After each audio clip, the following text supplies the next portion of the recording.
नमस्कार दोस्तों, स्वागत है आपका agri job MM sir YouTube channel पर।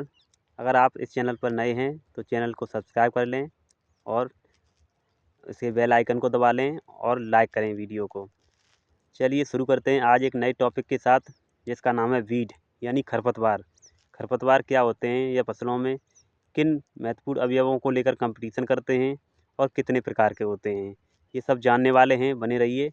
शुरू करते हैं। देखिए, वीड क्या है, खरपतवार क्या है। एक अवांछनीय पौधा जो हमारी क्रॉपेड एरिया में यानी फसल क्षेत्र में उगाता है, जमा आता है, उसे क्या कहेंगे, वीड कहेंगे। वीड जो मुख्य रूप से जो कंपटीशन करता है, यानी जो हमारी फसल में नुकसान पहुंचाने के लिए तीन अवयवों पर कंपटीशन करता है। तीन अवयव होते हैं।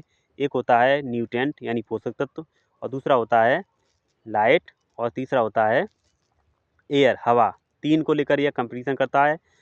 और इसमें सबसे बात करें खरपतवार होते क्या हैं, तो हमारी फसल को लेकर, फसल के अलावा, जैसे हमारी ये मटर का पौधा है, इसके अलावा जो भी उगेगा, जैसे कि ये वीड, ये खरपतवार है, खरबथुआ है ना, ये है ना खरबथुआ, जो भी खरपतवार होंगे, ये देखिए ये भी खरपतवार है। हमारी क्रॉप के अलावा जो वैरायटी हमने उगाई है उसके अलावा कोई भी उग सकता है, चाहे वो वीड हो यानी खरपतवार हो, या फिर अन्य फसल के बीज हों। जैसे मान लीजिए इसमें सरसों का बीज उगाता है, या फिर किसी अन्य फसल का उगाता है, या फिर हमारी जो एक वैरायटी है, मान लीजिए ये AP3 वैरायटी है, AP3 वैरायटी के अलावा कोई भी अन्य वैरायटी मटर का उगाती है, तो उसे भी खरपतवार की कैटेगरी में रखा जाता है।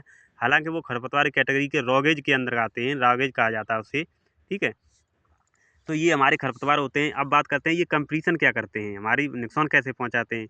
तो जैसे कि मृदा के, ये मृदा है, ये क्षेत्र मृदा का है, इसमें जो न्यूट्रिएंट वैल्यू पाई जाती है यानी पोषक तत्व पाए जाते हैं।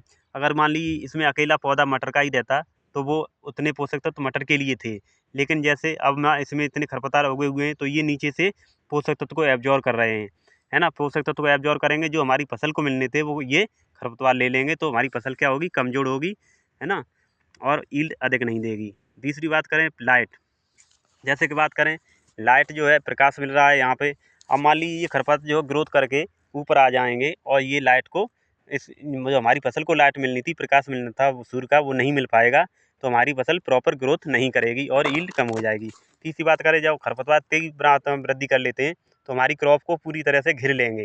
जिससे क्या है, जो हवा है, हवा का आवागमन प्रॉपर नहीं होगा, तो हमारी फसल भी क्या है, सही से विकास नहीं कर पाएगी, ग्रोथ नहीं कर पाएगी, तो यील्ड कम मिलेगी। ठीक है, तो इस तरह से ये खरपतवार होते हैं। खरपतवार दो प्रकार के होते हैं। एक होता है एक वर्षीय खरपतवार, और एक होता है बहुवर्षीय खरपतवार। एक वर्षीय खरपतवार जो अपना जीवन चक्र एक वर्ष में पूरा कर लेते हैं, जैसे कि ये बथुआ, खरबथुआ है ना, और ये